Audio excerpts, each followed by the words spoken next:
Rural Americans deserve access to the best of what our nation has to offer, especially healthcare. Across every state and every community, America's rural hospitals are the first line of defense, protecting our families, neighbors, and loved ones. No matter where you live, hospital care doesn't clock out. They're there 24 hours a day, 7 days a week, 365 days a year. Each year, America's over 5,000 hospitals care for millions of patients, providing 24/7 emergency care, delivering babies, cancer treatments, and other life-saving care that patients rely on. Behind every one of those patients are doctors, nurses, and caregivers working tirelessly to keep people healthy and safe. Hospitals are our community's lifelines. They employ our neighbors and keep our families healthy. But now, some in Congress are threatening access to care. Tell Congress, protect patient care to keep America strong. Don't cut rural health care. Instagram teen accounts have automatic protections for what teens see and who can contact them, plus time management tools. And Instagram will continue adding built-in safety features to help create age-appropriate experiences. Learn more about teen accounts and Instagram's ongoing work to protect teens online at instagram.com/teen accounts.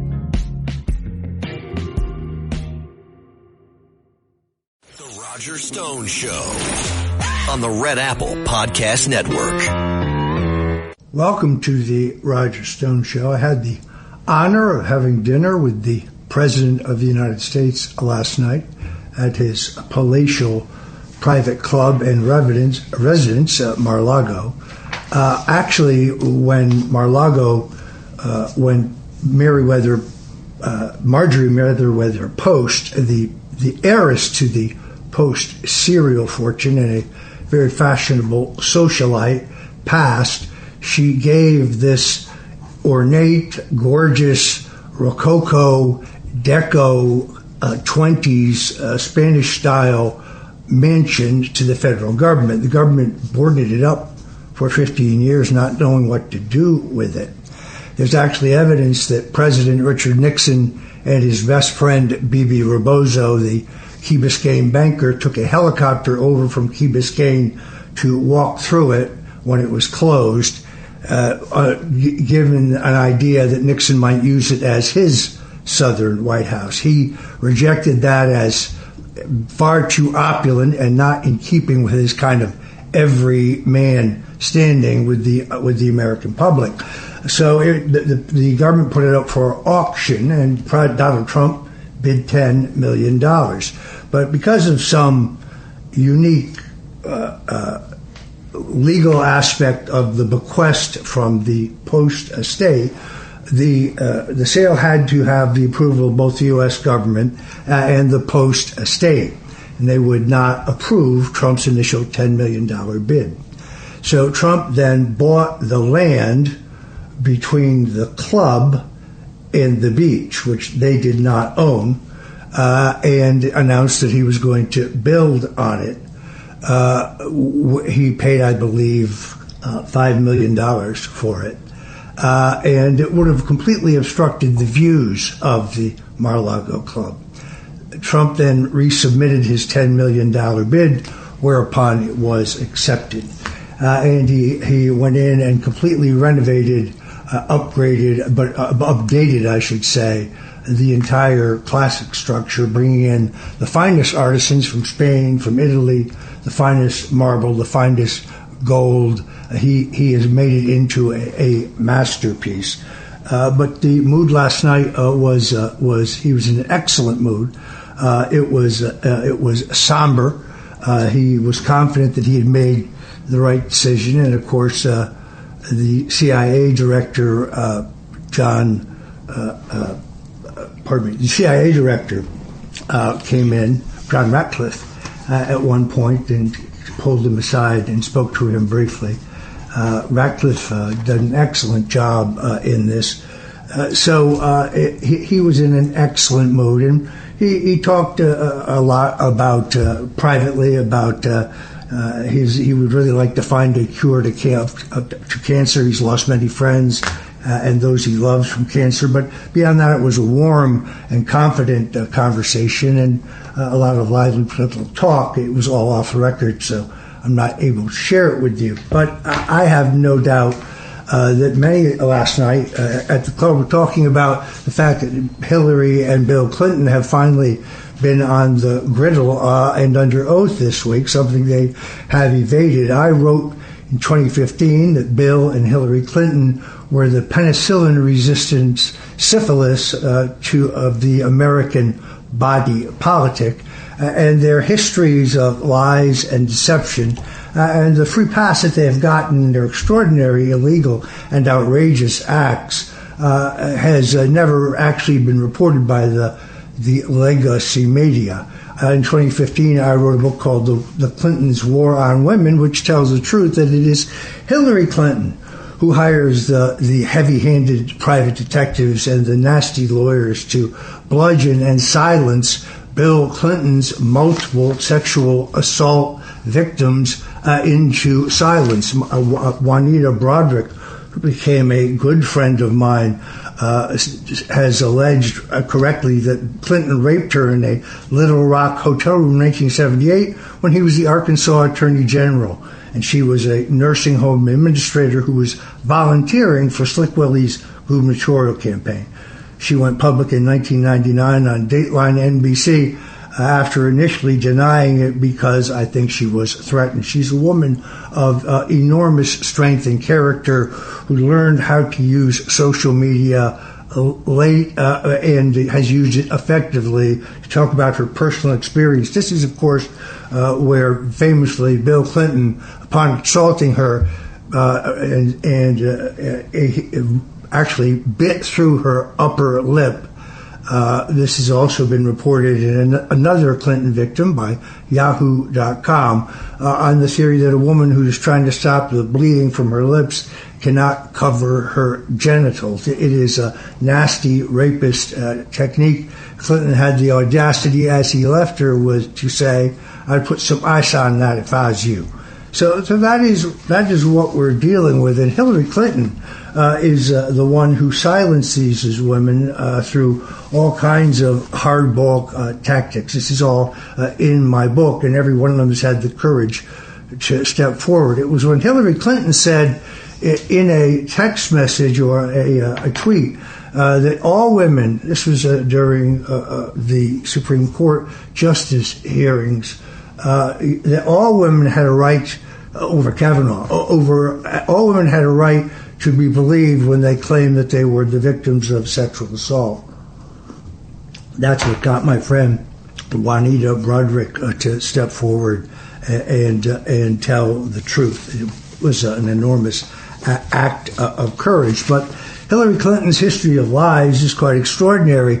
Particularly, she's angry when she got caught. Do you remember when she lied about why our American facility, our consulate, as it were, in Benghazi, Libya, was raided, claiming falsely that this was a spontaneous local uprising because a video had gone viral in a nation in which very few people are online even then. And when she was called before a congressional committee to explain herself, because what they experienced at Benghazi was a precision military operation. They had a blueprint of the American facility. They knew where the safe room was. They easily breached security. And she knew all of this. It happened on her watch, and she lied about it. They actually killed 3 American diplomats, including the U.S. ambassador, and then he was violated in the streets. He was sexually violated by a wild crowd. Here's what she said when she went to Congress and they asked her about it.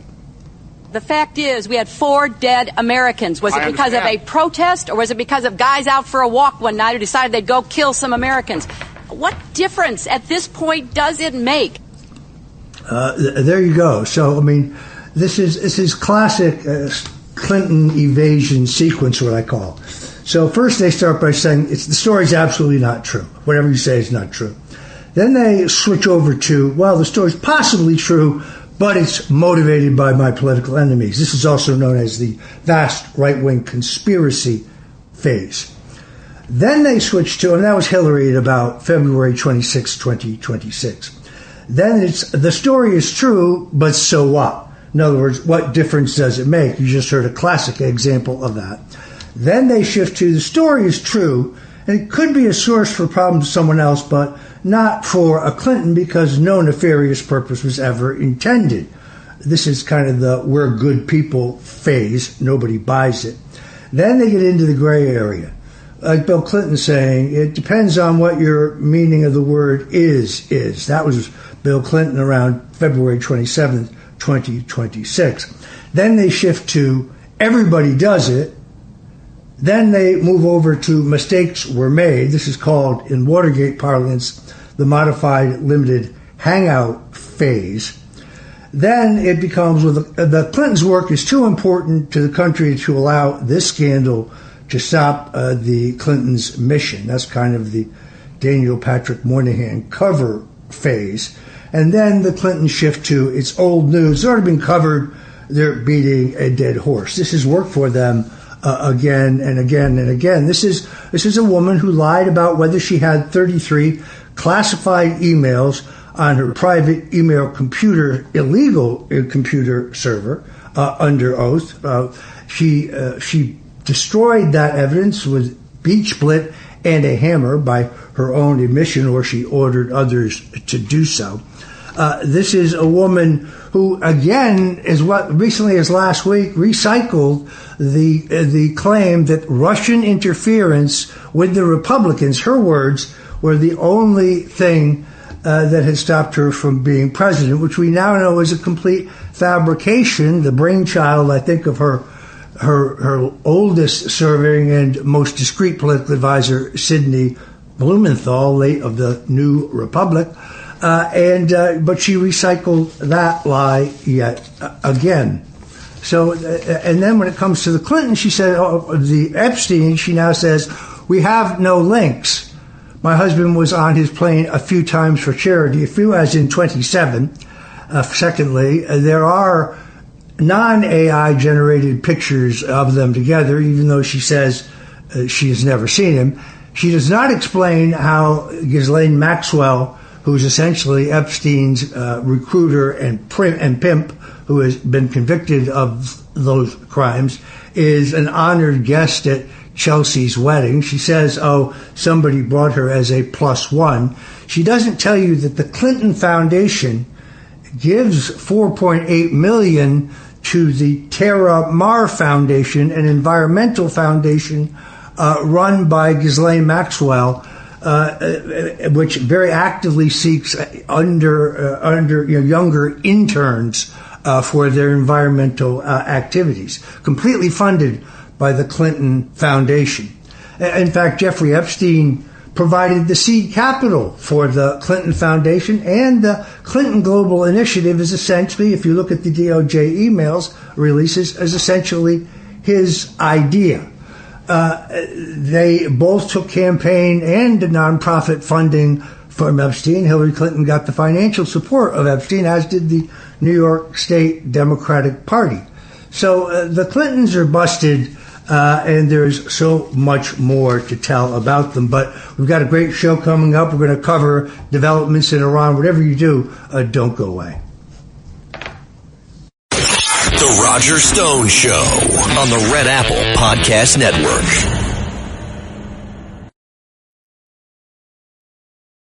The Roger Stone Show.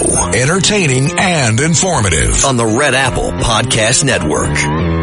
We have an incredible show for you today. Marty Martin, who has served this country with distinction in an accomplished career, working for the CIA, the NSA, and the U.S. Army, with his valuable insights into developments in Iran. And also General Michael Flynn, former National Security Advisor, but additionally the head of the Defense Intelligence Agency, serving as Central Command J-12, head of intelligence for Afghanistan, and head of intelligence for special operations in the Middle East during the wars of both Iraq and AFG, the Afghanistan War, deeply involved in the planning and operations for both of those, going to share his observations about Iran. And we're grateful to him for joining us at the very last minute just to make it clear that I'm just not making unfounded accusations. I name in my book many women who have very credibly gone on the record as saying that they had been sexually assaulted by Bill Clinton, beyond my good friend Juanita Broderick. Paula Jones, of course, was famously paid $800,000 in a settlement over those charges.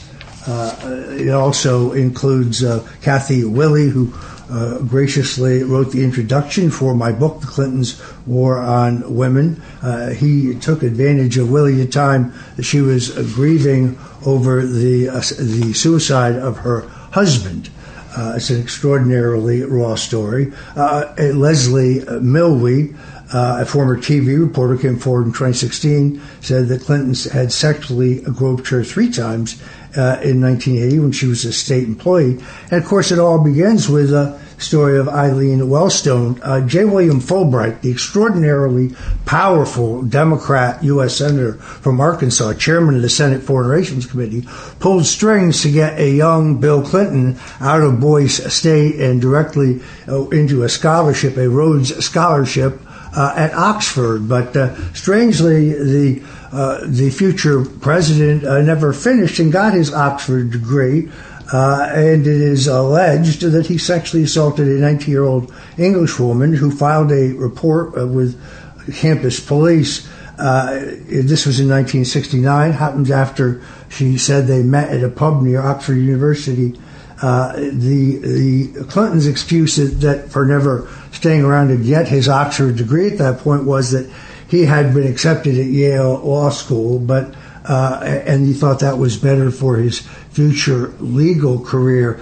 Nobody walks away from a Rhodes Scholarship from Oxford, so I think it is entirely credible. But it's Hillary, as I say, who has run the cover-up operation. Meanwhile, Donald Trump demonstrates the limited and strategic use of power. He did it in Venezuela. He did it in the initial attacks, and now I believe this is what he's doing in Iran. Sadly, we now know that 3 Americans have lost their lives, but there are no boots on the ground. There's no commitment to endless war. There are no mass casualties, and he has decapitated one of the most evil people in the history of the globe. He has done the right thing, but it is not regime change. It is not. It's not about endless foreign war. It is about projecting America's re-strengthened power in a limited way.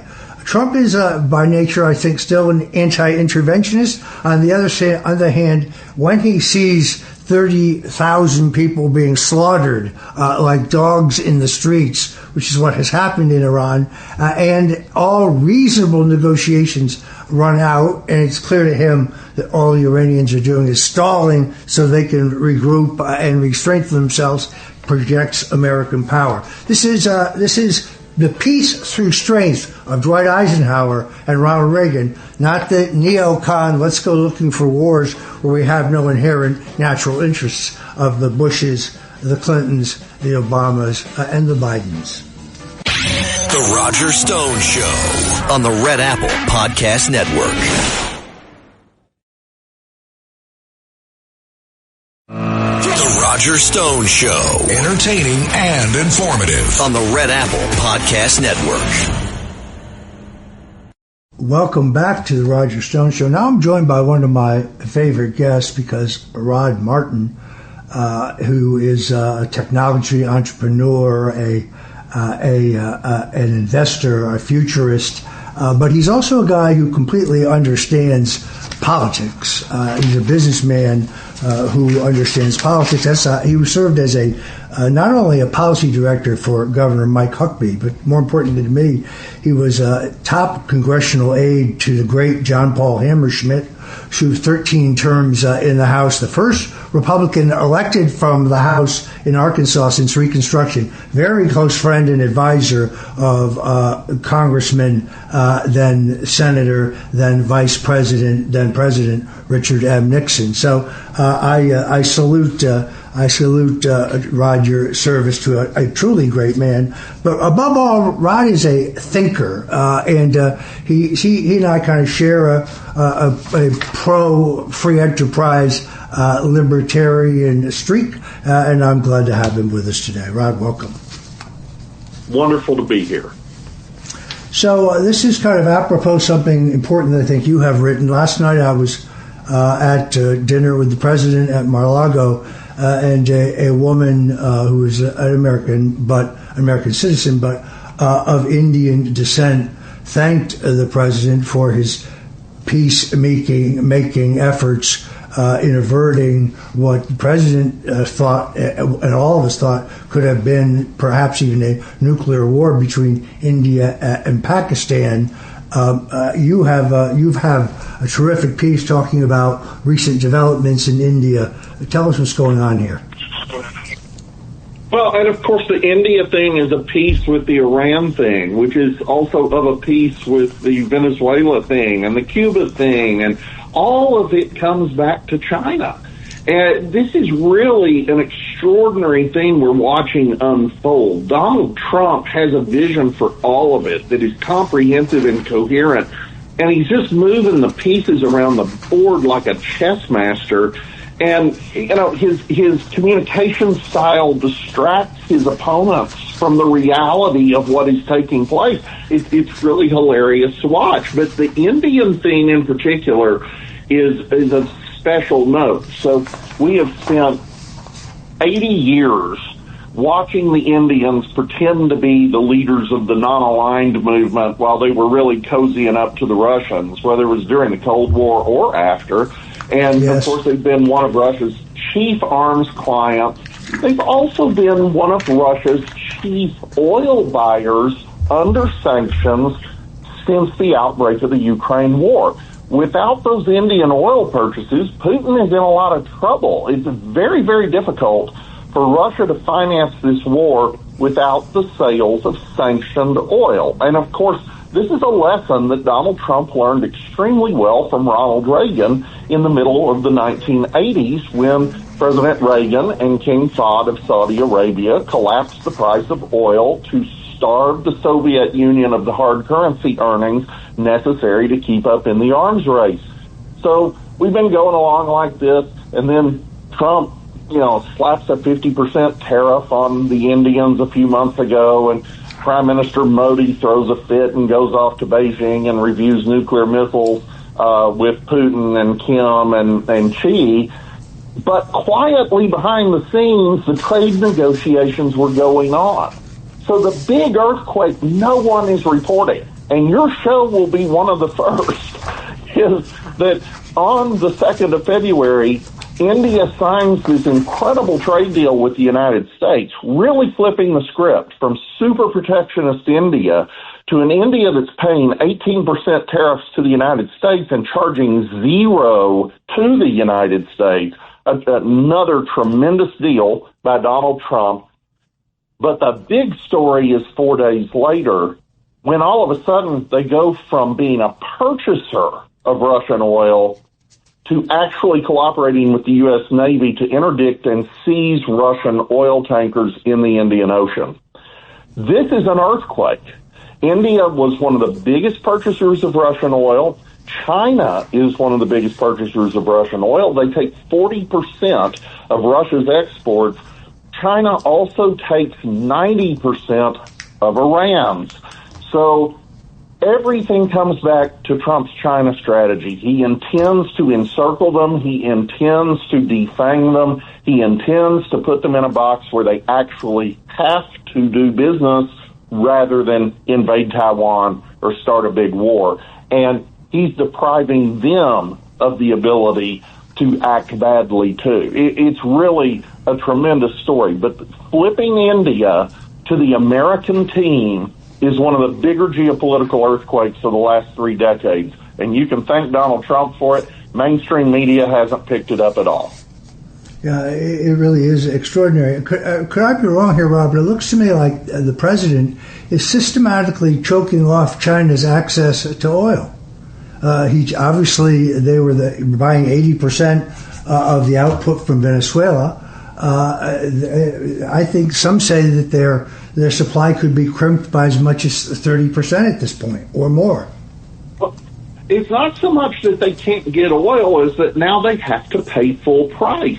They have been getting this ridiculously, steeply discounted oil because they're buying it from bad actors who are under global sanctions. So, for instance, you're not supposed to be buying Iranian oil. Everybody in the world's agreed we're not going to do that. But not China. They're buying everything the Iranians can ship. And ditto with Putin. But they're not doing it out of charity. And they're not doing it for free. Putin's oil in particular has been taken about a 2/3 discount from the Chinese. So he's just getting ripped. The Chinese are no one's friend. They are a completely predatory ally. They think in neocolonial terms, and none of their partners are seen as equal partners. So what Trump is doing is shutting that off, and it means they actually have to buy in the open market, forcing them to spend a lot of money they were using to subsidize dumping of manufactured goods and other unfair trade advantages. That's just evaporating. At the same time that we evaporate the ability of the Iranian regime to function and the ability of Putin to pursue his war. It's just brilliant. Yeah, I could not agree more. Very interesting to see what's going on regarding Cuba. Cuba is also now deprived of the Venezuelan oil. That's where they were getting most of their oil. And clearly some kind of back-channel negotiations. I noticed it seemed odd, but not really, that Trump had allowed some limited amount of sale of oil to the Cubans. That tells me he's in some type of complicated negotiations. There have been reports about Rubio having some back-channel conversations in Cuba. I don't know that those are verified, but if I were the Cubans, I'd be very nervous. The Marxists have been ousted from power in Honduras. The narco traffickers in that country, who were substantial, have been disabled. They're out of the drug trade in Venezuela, and Trump has control of their oil. People can say, "Oh, well, this wasn't about breaking the law. This was about the oil." Well, it's brilliant in that sense. If it denies the oil to the Chinese and, of course, to the Russians, extraordinary. Indeed, and without that Venezuelan oil, Cuba's just toast. They need it for their own use. They need it for fuel oil, but they also need it for resale. This was one of the primary ways that the Cuban regime was supporting itself. And the Cuban regime is not benign. It's not just a matter of they're totalitarian and evil and they, abuse their own people. All of that is true. But that's not the biggest problem that we have as the United States of America. Our problem is that they use themselves as a Russian and Iranian and Chinese intelligence base spying on the U.S. And that is more acute than most Americans realize because, very few of us really took geography or remember it. But Cuba sits at the mouth of the Gulf of America. Yeah, no, so 90 miles. Gulf of Mexico. Yeah, it's 90 miles. It's 90 miles from our shore. This is not news to anyone who understands the tightening grip in Cuba. But Cuba today is, as we know, the site of very high technology, spying equipment. A super spy station in the United States funded by the Chinese. Many I respect in our military tell us there are missiles on Cuba that, although they are defensive missiles with about an hour's computer reprogramming could become offensive missiles. So Cuba is a problem in that they are a handmaiden, particularly of the Chinese in our hemisphere. And if you flip that, all of a sudden you have Florida South, and potentially the Hong Kong of the Caribbean, or what Hong Kong used to be, maybe the Singapore of the Caribbean now. But all of this was a strategic initiative by the Chinese very patiently over time. They got control of the bases at both ends of the Panama Canal. They're on the brink of turning Venezuela into a naval base. They're on the brink of turning Cuba into a satellite, and Donald Trump just comes and knocks all their dominoes down. All of that is gone or going. And now, by drying up the Shadow Fleet and even bringing the Indians in on the act, this really puts a crimp in an already struggling Chinese economy. It's going to be much harder for them to support offensive military action when they're broke. I urge all of you to go to rodmartin.org or the Rod Martin Report, which you can find on Substack. He is a very, very lively and worthwhile Substack guy. You can find him both places. I do think that Trump has demonstrated that there is a middle distance in the Republican Party. In other words, in his projection of power in Venezuela, in his projection of power in Iran to disable their nuclear weapons product. I believe in this action in Iran, which I don't think will be an endless foreign war with troops on the ground and hundreds of thousands of casualties.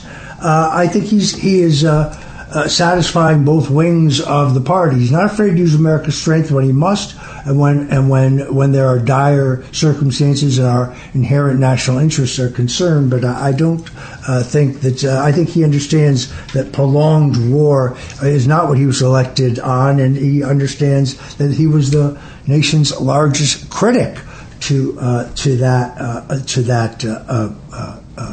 school of foreign policy thought. But he's rebuilt our military strength, he's rebuilding our intelligence capability, and he's not afraid to project American strength when it is absolutely necessary. And as you have written, Rod, he's more like Reagan than any other president. The similarities between he and Reagan is something I want to get into with you. I worked for both men. I know you admired both men.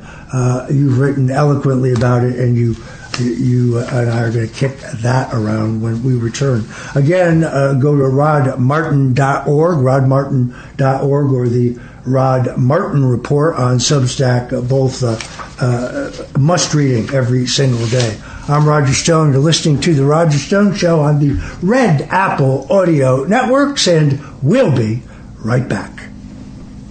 The Roger Stone Show on the Red Apple Podcast Network. The Roger Stone Show on the Red Apple Podcast Network.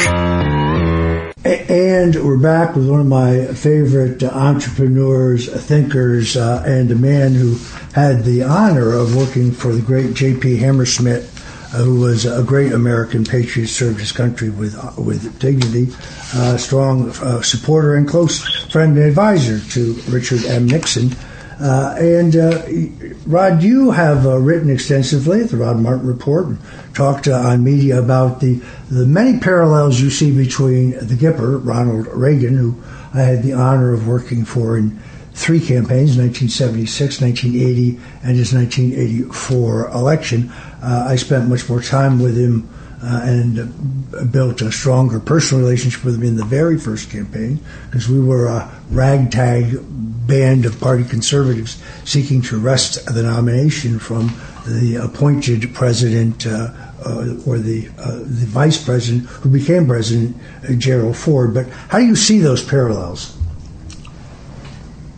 Trump clearly learned a great deal from Ronald Reagan, and he didn't talk about it a lot out in public, of course, because he was, first of all, a businessman. He wasn't spending a lot of time talking about politics publicly. He certainly had to do business with Democrats because Democrats run New York, and that's just how things were. But you get a glimpse of it beginning in the final chapter of a wonderful book you'll be familiar with, probably know very well, The Art of the Comeback, which he published in 1997. And he lays out what he thinks a president ought to do, and it's virtually identical to what we're watching now and in his first term. This is a man who's had deep convictions on many of these issues for a very long time. And as we progress through this second term, it becomes clearer and clearer. He's taking page after page out of the Reagan playbook on judicial strategy, on regulatory strategy, on tax strategy particularly. The two largest tax cuts in American history delivered by whom? Ronald Reagan and Donald Trump. Absolutely. And the most transformative, perhaps, in Reagan's case, just because we had gotten to such a horrific point under Carter, but nevertheless, that laid the foundation for a multi-generational boom in this country with only a handful of recessions. You recall, we used to have, on average, a recession about every 2.5 years in this country from the end of World War II until Reagan. And all of a sudden, that's more like once a decade at most. So, that foundational change tremendously increased the wealth and power of the United States and of the whole free world. And Donald Trump is laying a similar foundation now. This is going to be the new American century, and the person most responsible for that is going to end up being Donald Trump. Yeah, I could not agree more. It's not just the genius of the across-the-board tax cuts, which the president understands boosts the overall economy, but it's also doing away with the tax on tips, doing away with the tax on retirement. People say, he has no empathy. I think he shows an enormous amount of empathy right there. Oh, yeah. And 88% of those currently getting Social Security benefits will pay no tax for it, thanks to this president. So, like Reagan, he is a tax cutter. Like Reagan and John F. Kennedy, he is a tax cutter by nature. Now you add the regulatory cuts, and once I believe we have finally get a non-political Federal Reserve Board, because it is the current chairman, Jerome Powell, who's playing politics, not Donald Trump. If you look at the unemployment statistics and the inflation statistics, by all measures, those measures by which the Fed is supposed to make their decisions, they should have given deeper interest rate cuts that would further propel the mortgage and the housing industry. Yet mortgage rates are hitting historic lows, particularly this $200 billion housing bond that Trump executed. Brilliant, absolutely brilliant. And by getting rid of millions of illegal aliens, you bring down housing prices very rapidly, very concretely, and this is true for many staple items too. Adding millions of people, millions of mouths to feed and house and clothe is gonna run up the price of everything, and Trump is reversing that. You mentioned regulatory. Reagan was a huge regulation cutter. That's a huge hidden tax on everybody in the economy. Donald Trump ran on a promise to cut 2 regulations for every one new one in 2016. He's actually cut more than 100 regulations for every one new one, including the abominable endangerment finding that Obama's EPA promulgated in 2009 that put a $1 trillion burden on the U.S. economy every single year. All of that is gone, and we can thank Donald Trump. All right, go to rodmartin.org. You got to follow this man. I'm Roger Stone. Go away. We'll be right back. The Roger Stone Show on the Red Apple Podcast Network.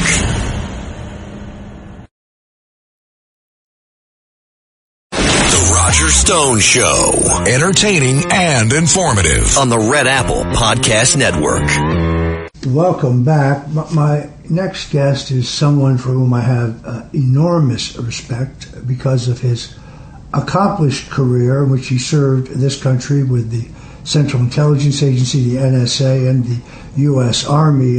His experience includes over 29 years of U.S. government service, including U.S. Special Forces, the NSA, the Central Intelligence Agency, culminating in 7 years as a member of the CIA's senior intelligence services. And through all those experiences, of course, he's developed valuable insights and relationships across the United States government, as well as many foreign governments. He's also a hell of a good guy to share a cocktail with, and a true patriot. Marty Martin, welcome to the Roger Stone Show. Well, sir, it's a pleasure to be here with you today, and I really appreciate your show and what you express to the audience and your clear, unbiased, straightforward opinions, and it's an honor to be with you today. That's very, very kind. So the president projecting American power, this time in Iran, to devastating effect, evidently decapitating the Ayatollah Khomeini, not to be confused with the Ayatollah Khomeini, who grabbed all those American hostages. And this appears to be a decapitation operation. Generally speaking, based on your vast experience and what you know about the intelligence picture today inside Iran, what happens next? Well, sir, first of all, I would like to say that many other presidents should have taken this action before. President Trump, with his courage and decisiveness, has done exactly what needed to be done. Of course, these things never turn out picture perfect, but as far as this decapitation operation is clearly successful thus far.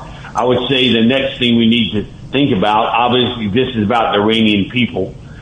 We need to keep decapitating. We need to destroy the Iranian intelligence service, MIS, IRGC, and all other security services that are intimidating and attacking the Iranian people.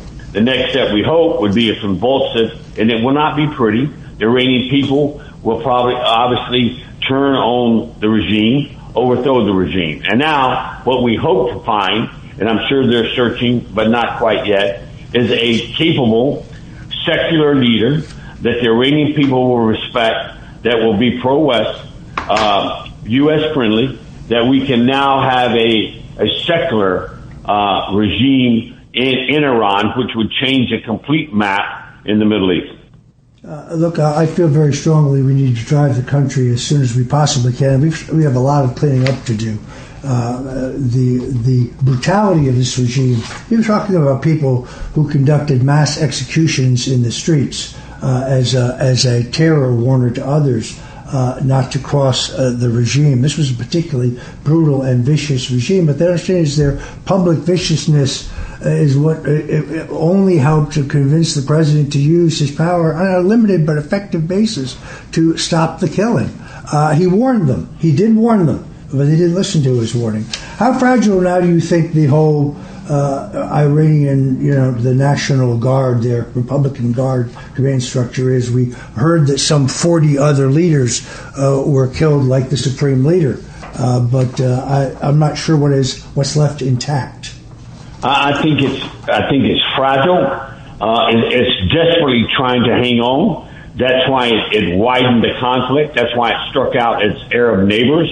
It's trying to try to create a different perception that it only is not a message to their people like the Persian Pride, but it also is a tactic, a strategic tactic to try to get the rest of the world condemning. Trying to say, oh my God, we're starting a Middle East war. Can you please put pressure on President Trump and Netanyahu to please, let's have a ceasefire. That's a desperate attack because there's still those in charge that want to maintain power. And for that reason, they're desperately trying to widen the conflict. That way, somehow, they believe that pressure would cause us to slow down our operations.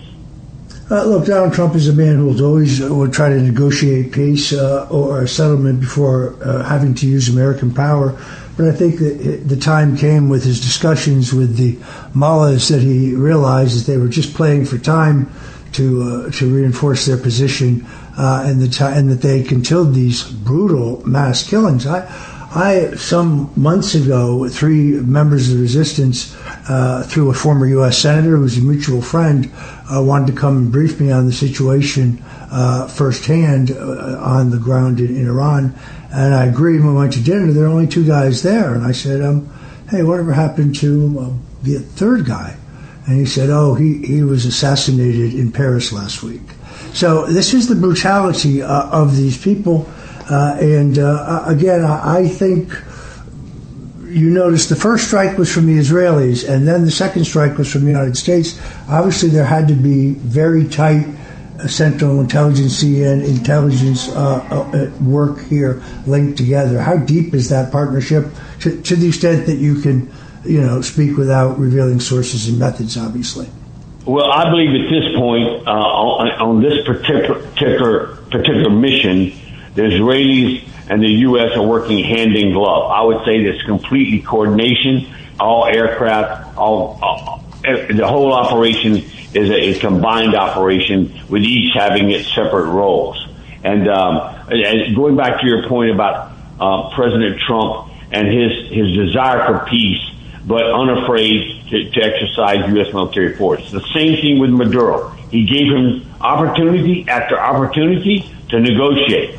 Not bullshit, not lie, not meander, but to seriously negotiate. The same thing with the Iranians. To go into serious negotiations, substantive negotiations, and of course the intelligence and those around him basically indicated to him that these negotiations were futile and that we had to take this action. And unlike other presidents before him, he took that courageous decision, and now we are where we are. Yeah, many Americans don't know the difference between the Revolutionary Guard and the regular Iranian army. And it's an important distinction because I gather that there are differences in both loyalty, ideology, and the kind of operational posture.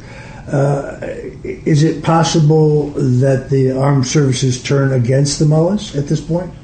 I think as this continues, there's a good chance. And in history, I'll try to make this real quick. In these sort of situations, he who has the guns wins. If you don't have the guns and you're the Iranian people, there's only a couple of ways for you to get guns. The armed forces have to give you their guns or they have to lay their arms down. And the thing about the regular armed forces in Iran, every time they've been killing these innocent civilians, they go home. Who's home? Their mother and fathers. And they're telling them, what are you doing? So eventually there's disgust and there's a loss of faith in a power or an authority. In this case, the Iranian and the Ayatollahs, because they killed thousands. So hopefully, as this continues, the regular military will turn and they will either select a general that will go against the Ayatollahs and their followers. And I do believe we should point out that this may be convulsive. This is not going to be clean and pretty. We're going to have to step back and we can continue our operation, but at the same time, there is going to be a convulsive change in Iran if it's going to be successful. The Ayatollah and his people are going to attempt to obviously stay in power. And the Iranian people, there'll be maybe some general may come up and we may be recognized, but he may be part of the Islamic regime. Well, we're going to have to, them or us, going to have to take care of that until there's a proper leader that's recognized.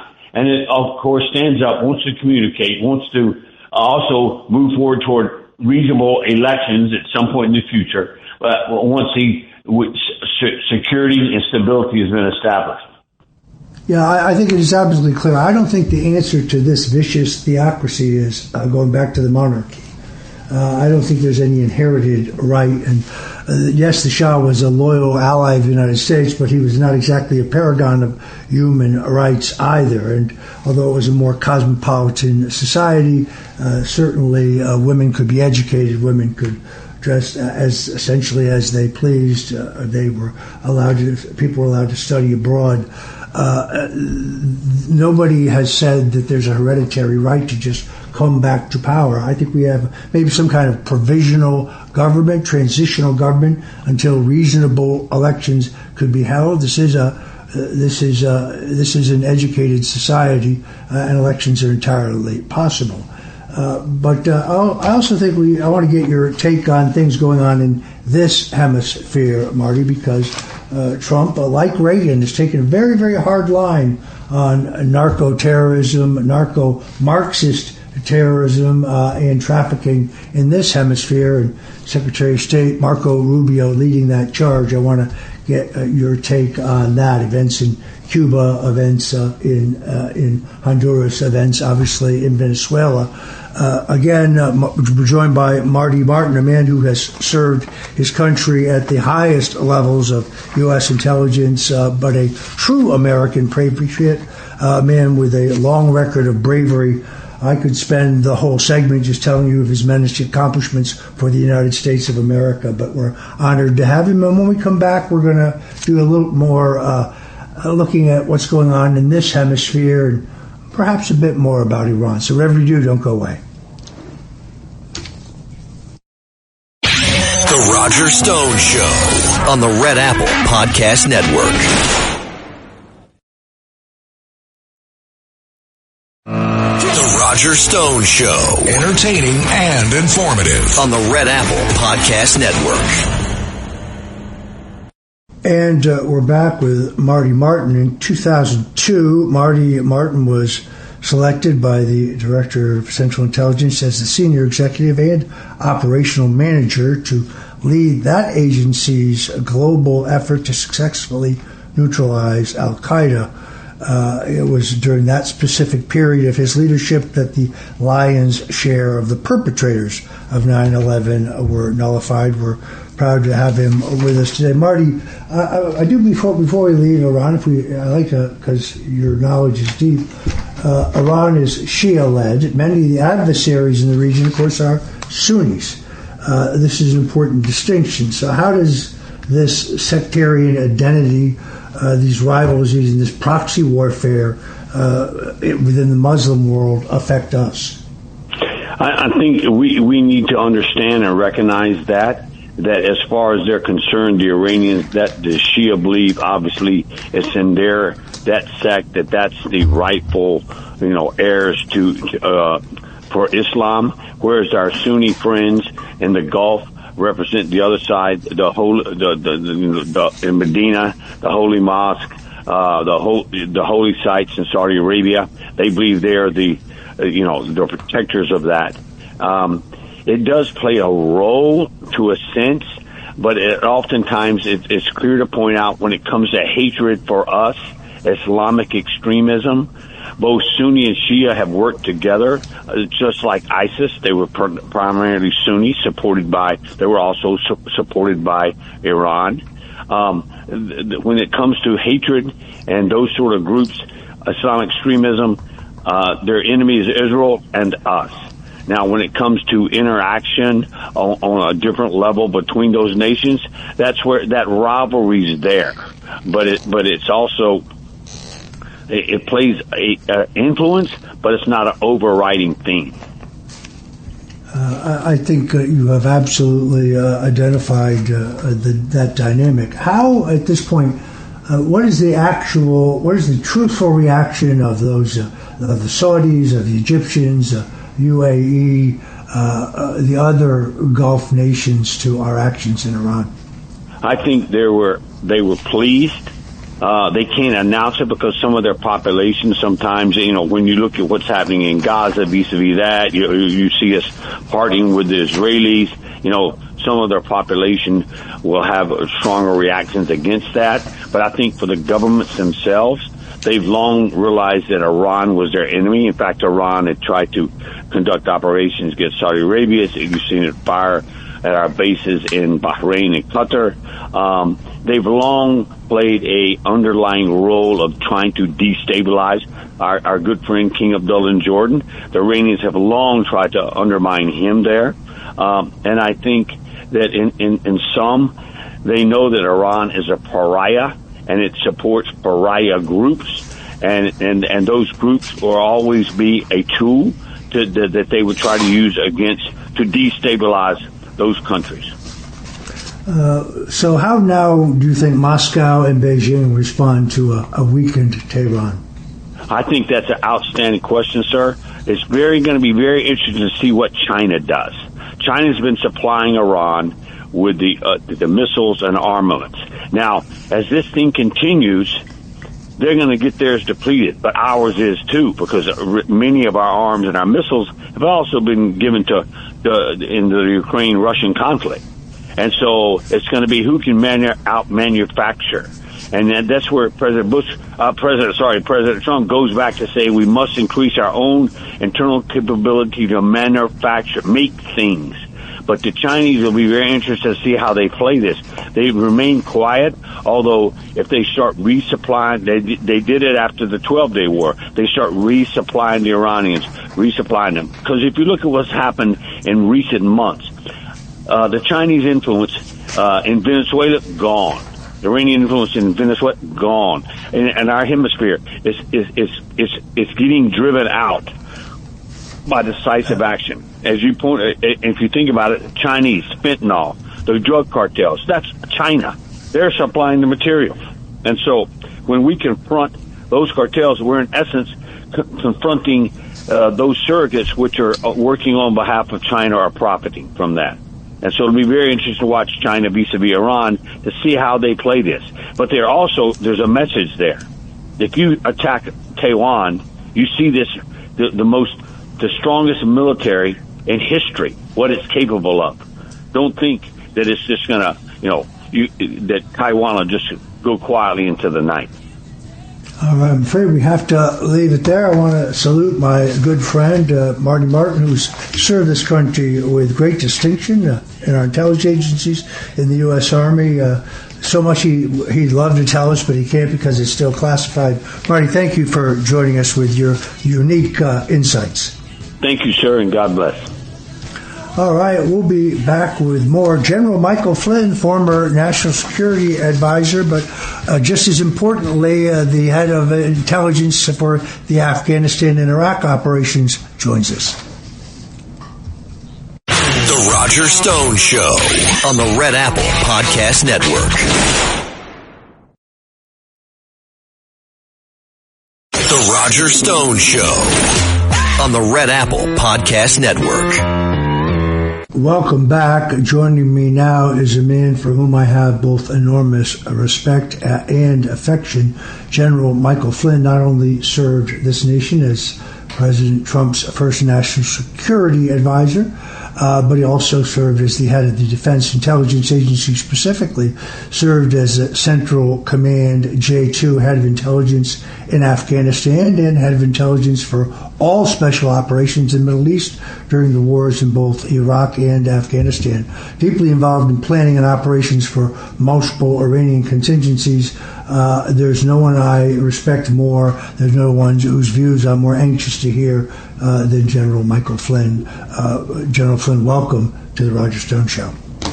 Roger, thanks for having me, and I appreciate it. And boy, what a moment in history that the world is living through right now with what we're seeing. And if I can, for the audience that's listening to your show this afternoon here, in this really monumentally historic time, one of the big differences, and I have my opinions about war, and I always said I'm anti-stupid wars, right? And so, we can argue about vital national security interests, whether or not that, this meets all those conditions, and are we doing enough in the homeland? But I think at this stage, the people of this country, of the United States of America, have to understand that we are fully engaged in a very, very historic,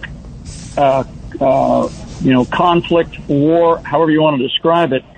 And one of the big differences, and as we are seeing this play out, as we've seen President Trump during his first administration, when he took military action, and with how he conducted the operation down in Venezuela, the one clear thing about President Donald J. Trump is his decisiveness and his message sending and his unleashing of our the full weight of America's power, not just military, which has been very clearly put to the task here, and everybody is seeing that. It's not just the U.S. military, but it's also in our reliance on the various partners and alliances that we have in the Middle East, and frankly elsewhere around the world. But the decisive action that, and the way that Trump is leveraging military, economic, financial, diplomatic elements of power is really a sight to behold. And like it or not, folks, agree or not, we are engaged. And now what we have to cheer for is we have to cheer for victory. And we have to cheer for a quick, decisive victory that gets us back in a place where we can continue to do the things that I know that President Trump wants to do right here in the United States of America. But we can't have, and I appreciate the bio there at the beginning. I mean, I've spent a third, maybe half of my career in and out of the Middle East and in and out of the various headquarters in our militaries, up to and including the Department of Defense level or Department of War level. In these types of planning sessions and these types of arguments, debates about whether or not we're going to do something. Even at the political level. And once that decision is made, and the President of the United States makes that, and we now have clear objectives as to what it is that we're trying to achieve, what you want out of the President is you want a level of decisiveness, and I can't overstate that, because Trump doesn't want this. He gave every opportunity for the regime, the Iranian regime, to make the right decisions, to basically exercise a level of prudence that they had never exercised with people like Obama, presidents like Obama, and clearly Joe Biden, and frankly even other Republican and Democratic presidents over the last 40 years, let's say, since going back, even certainly when they took over in 1979. One thing that people tend to forget is under Reagan, this was early on in the regime's, dictatorial, tyrannical rule of frankly, most of the Middle East. But one of the things that Reagan did, and people tend to forget this, they threatened the ability to be able to conduct maritime operations inside the Persian Gulf. And Reagan basically said, if you threaten us one more time, I'll have an answer for you. And they did. And 24 hours later, Reagan destroyed half of the Iranian Navy at that time. This was like in the mid-80 time frame. He destroyed half of it, and he destroyed it in one day. So that was back in the 80s under Reagan, where Reagan was also a very decisive guy when it came to certain tasks that he felt were in the vital national security interests of the United States of America. And people go, because I've seen online about how, we can do things on our own. We can create, we have enough energy resources here in the United States of America. We don't have to rely on what's going on in the Gulf. What people tend to forget is that the lines of communications globally, especially the maritime lines of communications globally, are something that we pay very close attention to, and we are very responsive to making sure that there is a free flow of commerce globally. Now, whether or not people like that, the United States of America has been part and parcel to leading that effort for many, many decades now.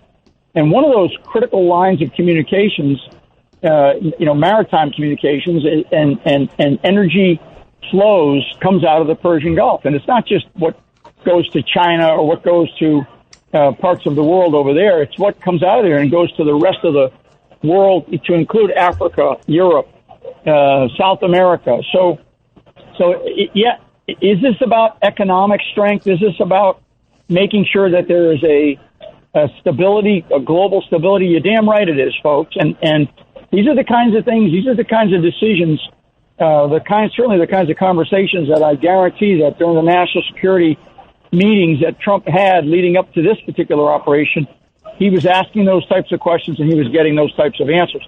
He did not weigh into this willy-nilly or because somebody said, and because people are whining about, Israel, that the Israelis have, hoodwinked us into this. No, this is a regime that has killed thousands of American soldiers.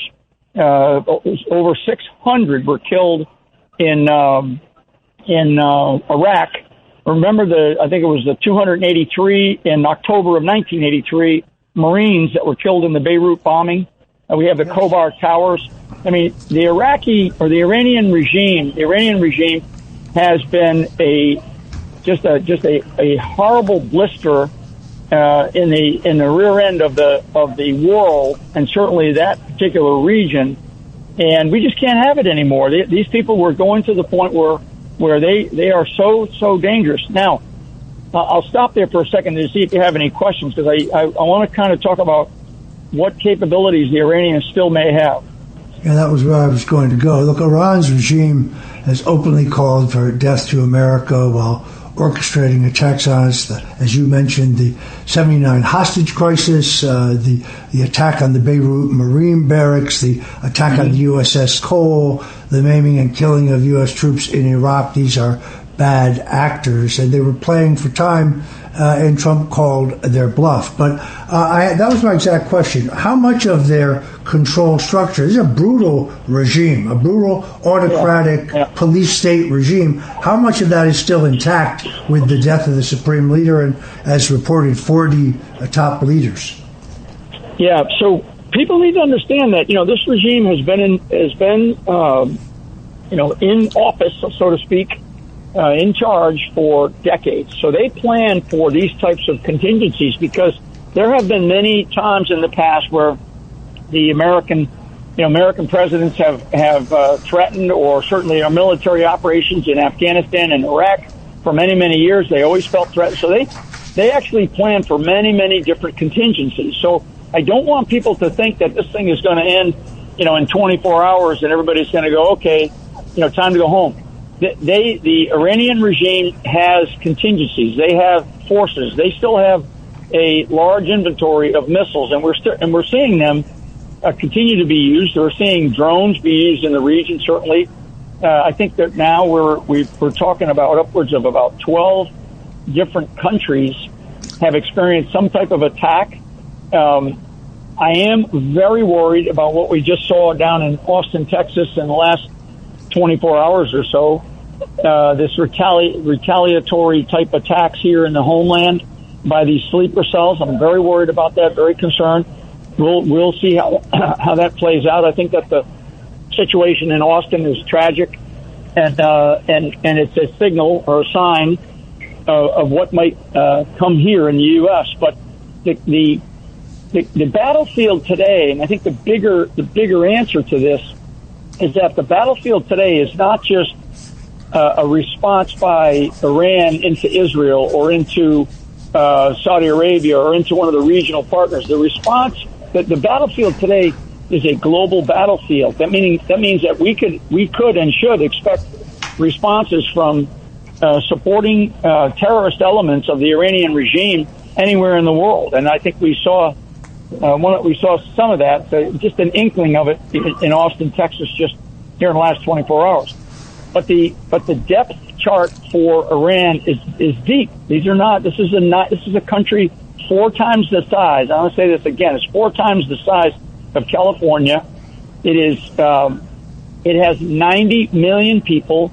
There are an awful lot of people in various elements. They have not only the RGC, which is their sort of special military, and it's a large force, but they also have the Iranian army. They have the Iranian Navy. These are other more conventional forces. They also have what's called the Besiege element, which is it's sort of a militia, a quasi-militia military unit. There are large numbers of them, and they have been operating and fighting back against the protesters in Iran. So there's a depth chart in Iran that is significant, and the people at U.S. Central Command and with supporting capabilities, I'm certain, out of Europe and elsewhere in the region, are going to have their hands full here, trying to go after so many targets.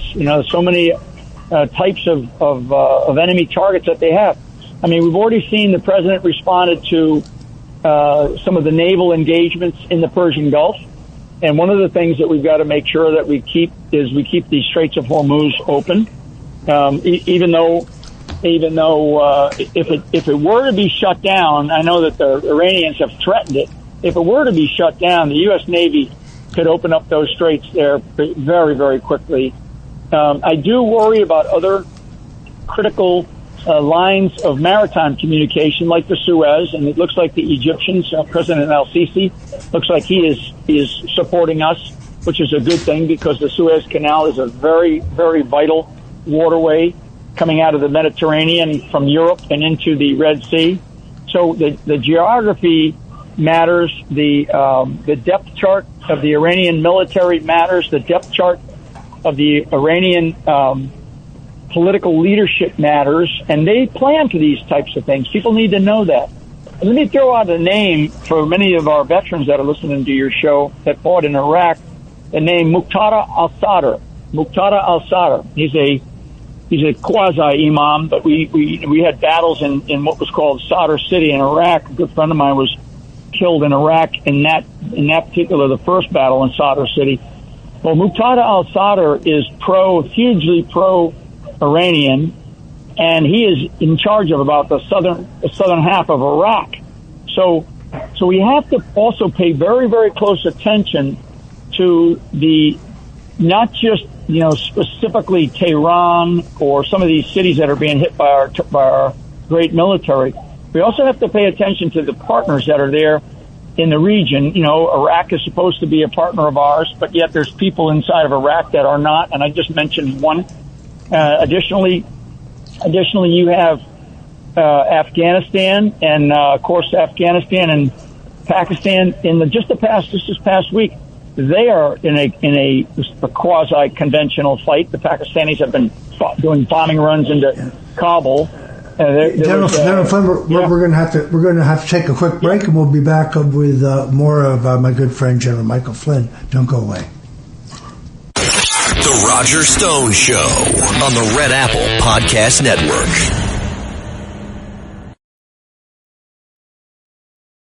The Roger Stone Show, entertaining and informative on the Red Apple Podcast Network.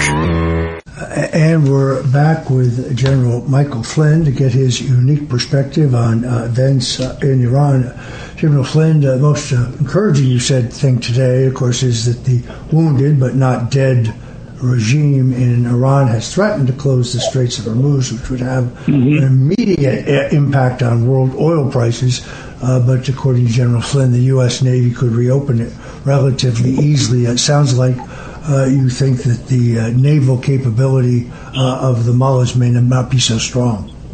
Yeah, it's not that strong, and it's easily contained based on where they operate from. So, our Fifth Fleet there, which is our naval fleet in the Central Command area of responsibility, is very, very powerful. And President Trump added a couple more tools to their kit bag, so to speak. One of the things I want people to understand is that, in the 20 years of war, essentially, that I was part of in Iraq, Afghanistan, and elsewhere in some other hot spots there in that wider region, under Bush, under Obama, under Biden, because one of the things that Trump did, even in his first administration, was act decisively. But, what you would look at is a war kind of like, we were always in the same spot. We never really were allowed to do enough to not lose, right? We really, we had to do everything that we could to basically not lose. That's a different attitude than what Donald J. Trump has brought forward to for our military and frankly for our nation, where he always talks about, he gets tired of winning. His attitude is, we are going to go into something so decisively, and I think for any adversary, and now I'm really talking to the Chinese and to the Russians, the message really to all the adversaries of the United States is that we're willing to use unprecedented capabilities, and we're just done messing around, and we're not going to allow essentially a psychopath in the regime of from Tehran, from Iran, to continue to threaten the United States of America, with, annihilation, nor to threaten, key allies and to act like this pariah. I mean, from the entire time, pretty much, that I was in the military up until today, the nation of Iran was a designated state sponsor of terrorism. And in the previous segment, we rattled off between the two of us the number of attacks that they conducted against U.S. military forces around the world, certainly in that region, and killed U.S. forces, and they never were held to account for them. So I just think that gone are the days of sort of what I would call failed regime changes, and capacity building. Trump is not going to, he's not going to have that. Trump is not going to have this business about going in there forever and start to build capacity. We will help the Iranian people, because the Iranian people are now emboldened. And I think that their morale has got to be skyrocketing, because I talked to many Iranian friends that I have just in the last few days. Some of them are in the region, and some of them are here in the United States of America, and they weren't sure where Trump was going for about a week or so, and now they know. And now they know that the United States of America, the full weight of the United States, and when the President of the United States says, kind of hold on, folks, don't worry, you just keep fighting there, we'll be there for you. Well, guess what, folks? Trump, is a man of his word, and he's a man with a very, very decisive word as well. There's going to be a lot of complaining going on here in the States about, is this MAGA, is this, going to hurt MAGA, is this going to hurt America first? We can argue all that when it's said and done, and frankly, that'll be seen through the primaries and through the upcoming election next November. But for now, our country is fully engaged in a very, very difficult battle, very difficult conflict. I think that Donald Trump has it in his mind exactly what it is that he wants to achieve, when he wants to achieve it.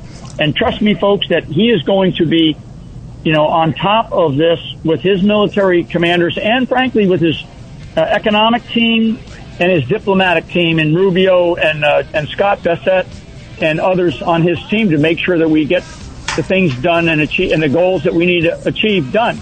Trump is not going to fool around anymore with these long, drawn-out wars where we just have no idea what we're trying to do. So I completely agree. I want to thank my good friend, General Michael Flynn, joining us at the last minute. God bless you, General, and your family. And check out the film, Flynn. You can find it anywhere. Thank you. Thanks for listening to The Roger Stone Show. You can hear The Roger Stone Show Sunday afternoons at 3. If you like the podcast, share it with your friends and listen anytime at WABCRadio.com and download the WABC Radio app. Hit that subscribe button on all major podcast platforms. Plus, follow WABC on social on Instagram, TikTok, Facebook, and X. See you next time for a new episode, so you never have to wonder, what the heck is going on here? If you're looking to create, grow, and sustain your wealth, download and subscribe to the Pain Points of Wealth podcast at BeBullish.com with Bob, Ryan, and Chris Payne. It's your podcast for market insights, money tips, and real talk on the economy. Download and subscribe at BeBullish.com.